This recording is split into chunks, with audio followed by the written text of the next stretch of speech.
Holosphere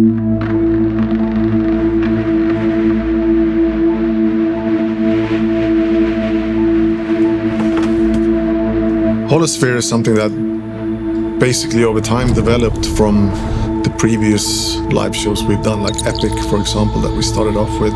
I think it's just us trying to push the narrative a bit with whatever technology is available at the moment. Obviously, when we started out, we lost money on every single show we did. It's more a passion project of ours. When we did the first show, which was 6 years ago now, I think at the time it was a ridiculously ambitious project. You know, we thought if we're going to come back and do a new one, which was something that we always wanted to do at some point, we had to wait for the technology to be ready. We started mid-80s, young people being enthusiastic about the music world. And that was the days where MTV was growing, visuals were actually really getting interesting for concert touring. Our background really was in rock and roll concert touring. We made all the video scripts for U2 since 1992 for all their different tours. And it has been an evolution ever since.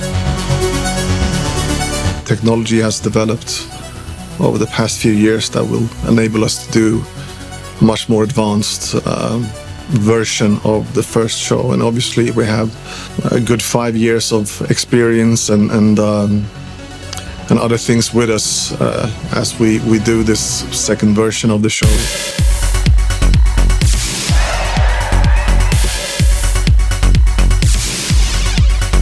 The structure itself is I mean, it's massive. Just getting that structure built has taken, you know, years at this point of back and forth, trying to dial down, you know, how do we structurally build this? For us, it's always about pushing limits, seeing if we can do things that kind of works in our head, but not necessarily might look good on paper when you start, you know, to plan things. Making a sphere like this, there's not one part which is a part of the shelf. So every single bit, and I have no idea how many there are, but it's 10,000s of them, is a custom designed element. And that is really the big challenge on making a sphere like this. Machines make things in grid-like patterns, generally. So go against that grain is quite technical. Once you start dealing with curved surfaces and curved structures, things start to become a lot more difficult. And that goes for just the rendered content as well. I mean, just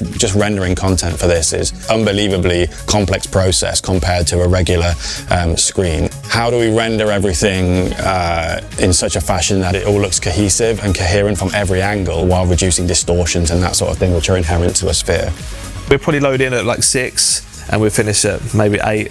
Yeah, it's a long day, you know. By the time you build it, and then you obviously program it during the day, and then by the time doors, you know, we'll go and maybe get a bit of dinner and then do the show and then load it out, right? So it's a 26-hour day, yeah. We're a very small group of people, but everyone is very good at their specific thing. And when we combine us all together, magic happens. Although we've seen it on computer models for months now, seeing it then in front of you and seeing after being manufactured how it all fits together, how it all just works and is perfectly matching, it always is a wow moment there.